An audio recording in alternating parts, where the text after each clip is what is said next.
হাত নয়, পা দিয়েই তিনি বুনে চলেছেন স্বপ্নের জাল। বিদ্যালয়ের আঙিনা থেকে খেলার মাঠ, তার অদম্য ইচ্ছে শক্তি আর কঠোর পরিশ্রম শারীরিক প্রতিবন্ধকতাকেও হার মানিয়েছে। বলছিলাম কুড়িগ্রামের ফুলবাড়ী উপজেলার চন্দ্রখানা গ্রামের মেধাবী শিক্ষার্থী মানিক রহমানের কথা। আব্দুল খালেক ফারুকের তথ্যচিত্রে বিস্তারিত জানাচ্ছেন একে আজাদ। এসএসসি এবং এইচএসসি প্রতিটি ধাপেই গোল্ডেন জিপিএ 5 পেয়ে তাক লাগিয়েছেন মানিক। এবার সেই সাফল্যের মুকুটে যোগ হল নতুন পালক। হাজী মোহাম্মদ দানেশ বিজ্ঞান ও প্রযুক্তি বিশ্ববিদ্যালয়ের ভর্তি পরীক্ষায় বি ইউনিটে মেধা তালিকায় 192তম স্থান অধিকার করেছেন তিনি। আমি জন্মগতভাবে আমার দুটো হাত নেই, একটা পা তুলনামূলক ছোট। ডান পায়ে কলম আমার মাই প্রথম ধরায় দেয়। সেই ডান পায়ের কলম থেকেই, অর্থাৎ আমার মায়ের হাত ধরেই আমার শিক্ষাঙ্গনে প্রবেশ। তারপর থেকে আমার শিক্ষা জীবনের শুরু। প্রথমত আমি পিএসসিতে গোল্ডেন প্লাস পাই, বৃত্তি পেয়েছি ট্যালেন্ট পুলে। তারপর ফুলবাড়ী জসিম মডেল সরকারি উচ্চ বিদ্যালয়ে আমি ষষ্ঠ শ্রেণীতে ভর্তি হই। ওখান থেকে ক্লাস 8 অর্থাৎ জেএসসিতে আমি গোল্ডেন প্লাস পাই, প্লাস বৃত্তি পাই, ট্যালেন্ট পুলে বৃত্তি পাই। তারপর সেখান থেকে এসএসসিতে ক্লাস 10 আর কি, এসএসসিতে 2022 সালে আমি আমাদের দিনাজপুর বোর্ডে 43তম স্থান অধিকার করি এবং ট্যালেন্ট পুলে বৃত্তি পাই।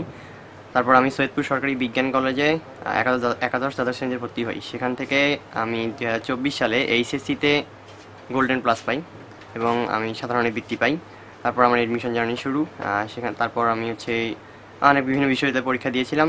অতঃপর হাজী মোহাম্মদ দানেশ বিজ্ঞান ও প্রযুক্তি বিশ্ববিদ্যালয়ে আমি মেধা তালিকায় 192তম স্থান অধিকার করি। টানা 7মবারের মতো বেস্ট টিস্যু পেপার ব্র্যান্ড হিসেবে স্বীকৃতি পেয়েছে বসুন্ধরা টিস্যু। বাবা মিজানুর রহমান ও মা সহকারী অধ্যাপক মরিয়ম বেগমের অফুরন্ত প্রেরণা আর নিজের আত্মবিশ্বাসে বলিয়ান মানিক। পা দিয়ে তিনি শুধু লেখেন না, কম্পিউটার টাইপিং এবং মোবাইল চালাতেও সমান পারদর্শী। আমি মোহাম্মদ মানিক রহমান বলছি। তার প্রতিবন্ধী হওয়াতে আমাদের অনেক কথা শুনতে হয়, কিন্তু তার সফলতার জন্য আজকে সে অনেক দূর অগ্রসর হয়ে আজকে হাজী দানেশের মতো জায়গায় সে টিকে থাকতে পারছে। ইনশাল্লাহ তার ভালো রেজাল্ট হয়েছে।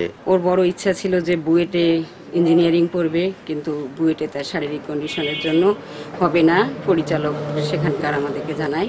তো ওর সফলতার জন্য আমরা খুবই গর্বিত, আনন্দিত এবং দেশবাসীর কাছে আমরা দোয়া চাচ্ছি। মানিক রহমানের বাড়ি কুড়িগ্রামের ফুলবাড়ী উপজেলার সদর ইউনিয়নের চন্দ্রখানা গ্রামে। তার সাফল্যের পথে সহযোগিতার জন্য বসুন্ধরা গ্রুপ ও কালের কণ্ঠ শুভ সংঘের প্রতি কৃতজ্ঞতা জানান তিনি। এছাড়া উচ্চশিক্ষার পরবর্তী ধাপে বসুন্ধরার সহায়তা প্রত্যাশা করেন মানিক। দেশবাসী আমার জন্য দোয়া করবেন, আমি যেন আমার লক্ষ্যে পৌঁছাতে পারি। সেই সাথে আমার কালের কণ্ঠকে অসংখ্য ধন্যবাদ। কালের কণ্ঠের পত্রিকার মাধ্যমেই আমি বসুন্ধরা থেকে অনেক সহযোগিতা পেয়েছিলাম। তো আমি চাই তারা যেন ভবিষ্যতেও আমাকে এই সহযোগিতা দেয়। এই জন্য কালের কণ্ঠের প্রতি আমি কৃতজ্ঞ। শারীরিক প্রতিবন্ধকতাকে জয় করে মানিক রহমান আজ হাজারো তরুণের অনুপ্রেরণা। তার এই অদম্য পথচলা প্রমাণ করে ইচ্ছা শক্তি থাকলে কোনো বাধাই আর বাধা হয়ে থাকে না। মানিক সফল হবে এমন প্রত্যাশা সবার। কুড়িগ্রাম থেকে আব্দুল খালেক ফারুকের পাঠানো তথ্যচিত্রে ডেস্ক রিপোর্ট, কালের কণ্ঠ।